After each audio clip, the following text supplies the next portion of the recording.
right at the beginning of this chapter that there was this idea that we had been given a new world, a place to start over, and do better than they had done in Europe.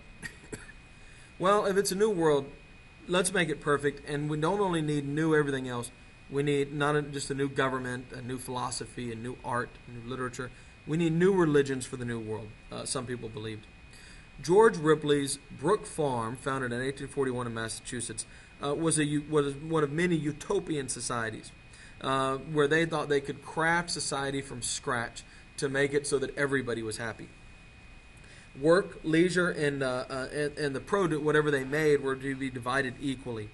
Residents would strive to fulfill themselves, to do what they believed in, this transcendentalist idea that we all have our own individual destiny and our own individual idea of what our life should be like, and we should pursue that. Again, standard stuff in every movie that you see today. In 1841, the main building burned down at Brook Farm, and everybody left. It was simply too expensive to rebuild, and the whole place falls apart. Nathaniel Hawthorne had been there, the great author Hawthorne, and he left very bitter. He would write about people cut off from society and the evil of pursuing what he called egotism. So he would go there wanting to find this fulfillment, but he will come away feeling that it is just really an exercise in selfishness, and it was a disaster. And he actually becomes one of the early important critics of Romanticism and Transcendentalism. He writes a book about his experience at Brook Farm, but more famously, for you high school students, he writes The Scarlet Letter in 1850. Which is, again, if you think about the Scarlet Letter, somebody follows their heart, like the Transcendentalists tell you to do, and it turns out to be a disaster. So even that book is a critique of Transcendentalism. In 1825, Robert Owen will found a utopian community in Indiana called New Harmony, and here they'll practice total equality between men and women, and so everybody on there is totally equal. It was a financial disaster, but it inspired many others. Many utopian communities were concerned with gender roles. There was a great idea that women were being mistreated, and of course, as always in society, there was an obsession with sex. That's not new. In 1848, the Oneida community was founded in upstate New York by John Humphrey Noyes. In the Oneida community, everyone was married to everyone. Now, this does not mean that it was a big free love fest or anything like that. But there was not monogamy. That was not practiced. Women were freed from male lust and attachment to raising children because the children were always raised communally.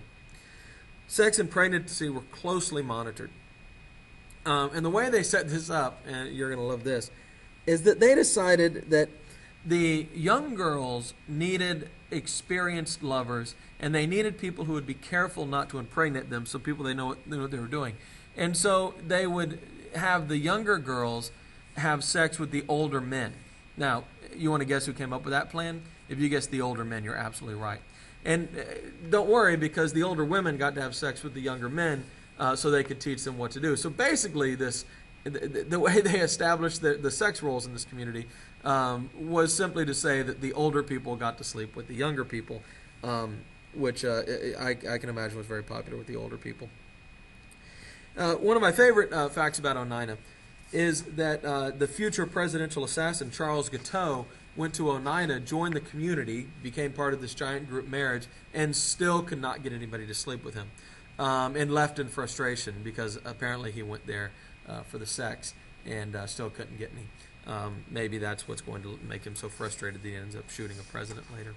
Oneida, by the way, still famous today for its silverware. It became one of the leading manufacturers of silverware in the world. That's how they paid for all this.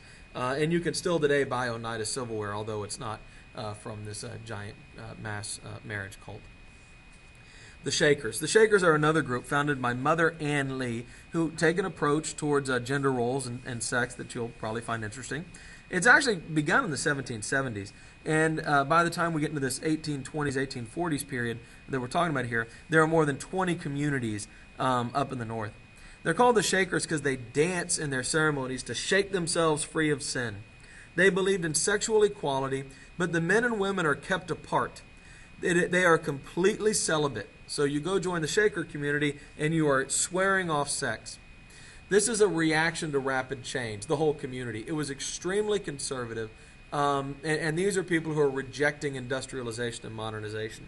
As you can imagine, it didn't grow very quickly because if nobody's having sex, there's really no growth in your community. And so they had to recruit new members. And usually what would happen is older people who had kind of gotten into that point in their life where that really wasn't a major concern for them might retire into a Shaker community.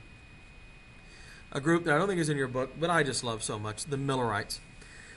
Miller is a New Yorker who predicts that the world is going to end and Jesus is going to return on March 21st of 1844. This becomes a major movement. People sell everything they own. They begin preparing for the end of the world. You see this guy has built a little device here, the salamander safe, to survive the end of the world. Thousands and thousands of people come to believe that Miller's calculations about the end of the world are in fact correct. And when the day comes, nothing happens. Miller says, I made a little minor error. And he says it's going to come a month later. Now it's going to be April 18th of 1844. And when that day comes, he says, whoops, I messed up again. He only loses about half his followers, by the way, as he keeps inaccurately predicting the end of the world. And on October 22nd, 1844, his third attempt to predict the end of the world will be called the Great Disappointment, as his followers will become so convinced that he can't be wrong 3 times that they will gather en masse on hilltops and stuff waiting for Jesus to come save them. But it doesn't happen. He keeps predicting the end of the world, although he has fewer and fewer followers as he goes along. But his idea had millions of people believing this. In 1849, the end of the world does come for Miller anyway, as he dies. But today, there are more than 17 million people who are called Adventists, who begin that religion actually begins from the followers of Miller. And the Advent they're talking about is the advent of the end of the world, of Jesus returning. So I enjoy discussing Miller and the Millerites.